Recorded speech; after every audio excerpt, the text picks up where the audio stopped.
écoutez Thème Radio sur 90.3 FM en DAB et thèmeradio.fr. C'est l'heure de retrouver votre info locale avec Barbara. Bonjour à toutes et tous, bienvenue dans l'info du jour.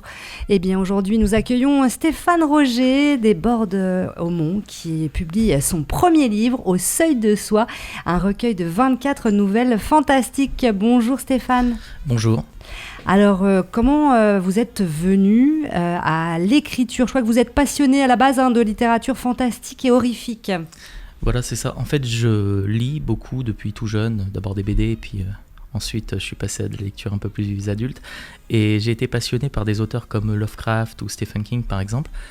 Et en fait, c'est un peu au Covid, j'ai décidé d'écrire, parce que on avait tous le temps, donc j'écris toujours des petits poèmes, des trucs comme ça depuis tout petit, mais là je me suis dit, je vais écrire quelque chose de concret, donc j'écrivais des petites histoires comme ça, d'une ou deux pages, et quand j'ai compris que j'en avais quand même pas mal, je me suis dit, pourquoi pas essayer de le publier.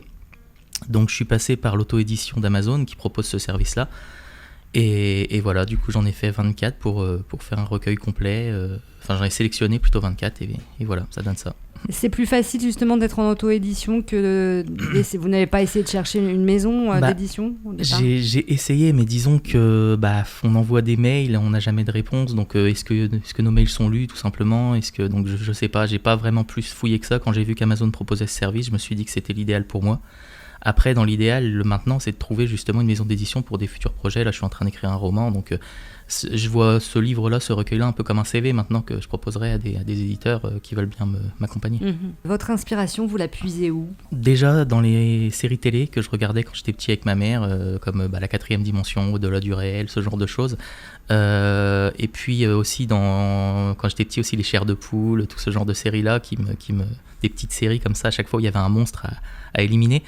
Et puis après, dans les littératures justement que je disais, du Lovecraft, du Stephen King, du Richard Matheson, ce genre d'auteurs qui à chaque fois créent une genre de fissure. C'est ce que j'ai voulu créer moi aussi, une fissure dans la réalité, un choc qui fait que le personnage doit combattre quelque chose qu'il peut même pas imaginer.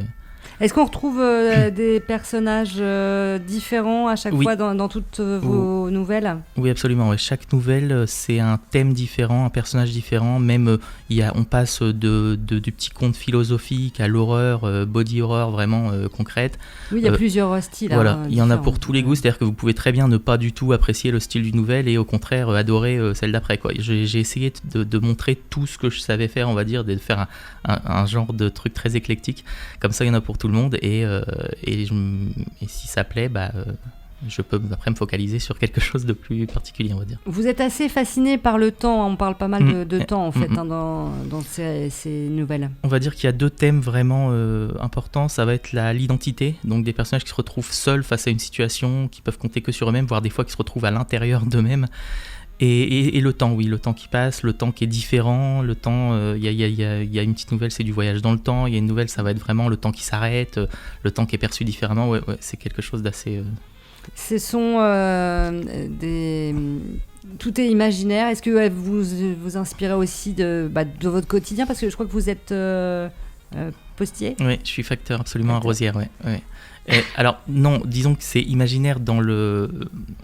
Après, il y a aussi, c'est ambigu parce que je voulais que le lecteur se pose la question à la fin de la nouvelle, est-ce que c'est réel ? Est-ce que c'est simplement une personne qui est devenue fou et qui imagine tout ça ? Ou est-ce que ça se passe réellement dans un monde fantastique, peuplé de créatures ou de choses comme ça ? Donc, il y a toujours l'ambiguïté, c'est au lecteur après de choisir, mais mon inspiration, on va dire, ça va être dans mes peurs à moi, parce que j'ai quand même des frayeurs, dont par exemple la perte de l'identité, le fait de se retrouver complètement perdu dans son esprit, c'est une peur que j'ai réellement. Et du coup, j'ai exorcisé un peu cette peur-là dans mes personnages. On met toujours un petit peu de soi-même dans les livres. Comment ça s'est passé en fait ? Qu'est-ce qui vous a persuadé de vous auto-éditer ? Vous avez fait lire vos nouvelles ? Déjà, mon épouse, que je lui ai fait lire à chaque fois que j'écrivais. D'ailleurs, j'en profite si vous me permettez, vu que c'est mon anniversaire de mariage aujourd'hui. Je lui souhaite un joyeux anniversaire. De même, on vous souhaite un très bel anniversaire à tous les deux. Merci beaucoup. Ça fait combien d'années ? 10 ans. 10 ans, voilà, 10 ans, toujours avec moi, donc elle me soutient et à chaque fois elle lisait mes nouvelles et quand elle m'en disait du bien à chaque fois, donc bon, c'est ma femme, alors forcément elle va pas forcément en dire du mal, mais quand je le faisais lire à d'autres personnes qui avaient aucun intérêt à m'en dire du bien, ils me disaient que c'était bien écrit. Donc du coup, ça m'a conforté dans l'idée de continuer et quand j'ai réussi à publier, je l'ai fait lire à plusieurs personnes qui m'ont toutes bien rendu. J'ai 2-3 avis, j'en ai 5 avis Amazon pour l'instant qui me disent du bien. C'est pas que des personnes que je connais personnellement. Et donc du coup, voilà, ça me conforte dans l'idée que j'ai peut-être un petit talent et que je peux peut-être exploiter ça à fond. Je crois que vous serez d'ailleurs aux Imaginales d'Épinal. Non, alors ça, oui, ça a été une incompréhension parce que j'ai eu un petit article sur l'Est éclair et j'ai dit aux journalistes que j'allais me rendre aux Imaginales pour présenter mon livre, mais essayer de trouver des éditeurs. Voilà, j'ai pas eu d'invitation, j'ai pas de stand, je vais juste y aller par moi-même avec mon livre et essayer de trouver des éditeurs. Je me dis, ça va être un peu le lieu où ils vont tous se rassembler, donc si on peut en trouver un. Est-ce que vous avez envie justement de faire des séances de dédicaces, de pouvoir présenter et d'échanger avec un public ? Bien sûr, ce sera un plaisir. Ouais, j'ai essayé de contacter des Cultura, ce genre de choses. Pour l'instant, j'ai pas eu de réponse, donc je vais peut-être attendre de me faire un nom un peu plus grand. Bah oui, parce que vous en parliez juste avant, vous avez l'ambition de faire un roman. Alors je suis en train de l'écrire, j'en suis à peu près à la moitié, ça avance bien pour l'instant. J'écris d'autres nouvelles en parallèle aussi, parce qu'il va certainement y avoir un deuxième recueil de nouvelles. Je pense que le roman, il pourrait, si jamais je suis suivi avec une maison d'édition, parce que c'est très long en fait, c'est pas l'écriture, c'est ce qui est long, ça va être de la mise en page, les corrections, tout ce genre de choses. Donc si je pourrais t'aider avec une maison d'édition pour ces choses-là, déjà ça pourrait avancer plus vite. Donc, mais je continue d'écrire en parallèle. On reste dans le fantastique aussi pour ce roman. Alors le roman, ça va être un peu sur la religion, les croyances, ce genre de choses. Toujours un peu fantastique, un peu pas trop ancré dans le réel, mais ça va toucher au cœur de la perte de croyances, ce genre de choses, et comment des personnages vont réagir avec ce genre de sentiments. Comment vous travaillez justement sur ce roman ? Vous avez fait des recherches, des choses comme ça ? Exactement, ouais. En fait, je travaille à chaque fois que j'ai une petite idée, j'écris tout le temps. J'ai un petit bloc-notes sur lequel j'écris à chaque fois que j'ai une idée qui me passe à la tête. Et du coup, ce que je fais, c'est que quand je développe cette idée, si c'est un truc concret, par exemple dans des nouvelles que j'ai une personne qui dort pas, qui arrive plus à trouver le sommeil, au contraire, qui ne veut plus dormir, et du coup j'ai essayé de chercher ce que ça faisait la perte de sommeil sur 2 jours, 5 jours, 10 jours, 20 jours, comment pourrait réagir le corps humain. Donc j'essaye d'être un peu concret dans ce que ça peut procurer. Donc oui, je fais des recherches, mais je fais des recherches vraiment précises à chaque fois sur chaque sujet que je veux aborder. On peut le trouver où, votre livre ? Alors, il est en vente sur Amazon, du coup.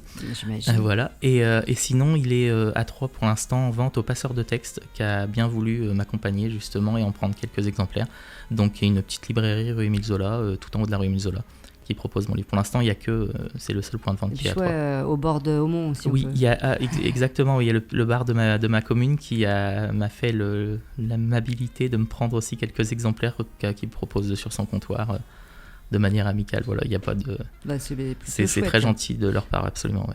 En cours, le roman, on continue peut-être un deuxième recueil de nouvelles. Exactement. Là, peut-être toujours auto-édité pour le recueil de... Si je ne trouve pas 2 maisons d'édition jusque-là, je pense que mon prochain, ça va certainement se faire fin d'année. Le roman, à mon avis, cet été, il devrait être fini. Donc, comme je vous dis, avec les relectures, tout ça prend quelques mois. Donc, je pense que d'ici la fin de l'année, ça pourrait être fait. Et puis, si jamais quelqu'un m'accompagne, une maison d'édition...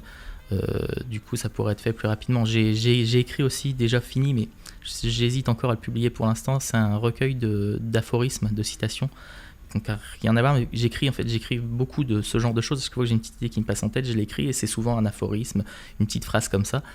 Et en fait ça, je l'ai écrit à la base pour mes enfants. Je me suis dit, quand ils vont grandir, un peu toutes mes pensées c'est un peu plus philosophique, du coup je l'ai vu comme une sorte de pensée pour moi-même de Marc Aurèle, mais là ce serait pensée pour mes enfants. Et je me dis comme ça, si un jour je venais à disparaître, il y aurait toutes mes idées qui seraient à l'intérieur d'un recueil, et où ils pourraient fouiller comme ça, lire une phrase de temps en temps, et ça dirait qui je suis.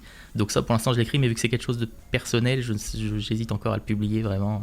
Je me dis qu'on va peut-être attendre un petit peu. C'est important de laisser une trace. Ouais, exactement. En fait, justement, c'est quelque chose, moi, qui me faisait paniquer avant, ça, la quête de sens. On retrouve ça aussi beaucoup dans mes histoires, la quête de sens, le pourquoi. Et je me dis que quand j'ai eu des enfants, c'est quelque chose qui m'est paru comme une révélation, en fait. Le fait de transmettre, la transmission, c'est quelque chose qui m'a paru important, et j'ai voulu écrire aussi pour ça. Je me suis dit, le jour où je serai plus là, j'aurai quelque chose qui m'aura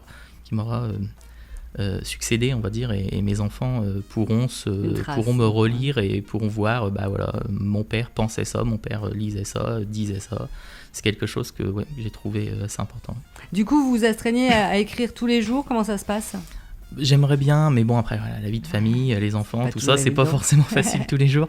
La fatigue, tout ça. Mais oui, j'essaye un peu de griffonner. Alors, on va dire, pour être plus honnête, ce serait aller 3-4 fois par jour, tous les 2 jours peut-être, pour être franc. Mais 3-4 fois par semaine, du coup. Par semaine, pardon, oui.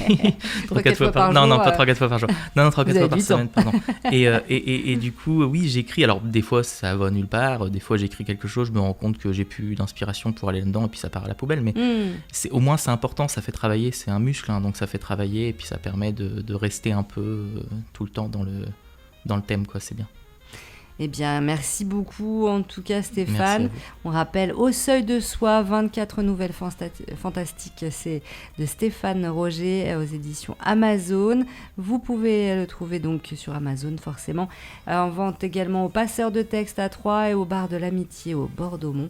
Donc n'hésitez pas, c'est plutôt sympathique à lire et puis ça permet comme vous le disiez, est-ce que nous sommes vraiment dans la réalité ou pas ? Telle est la question.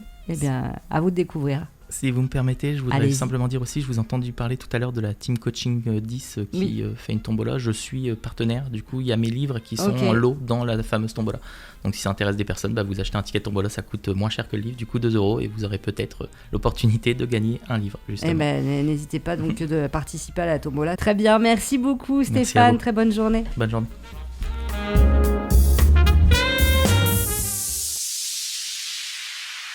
Thème Radio. Thème Radio. L'aube à l'antenne.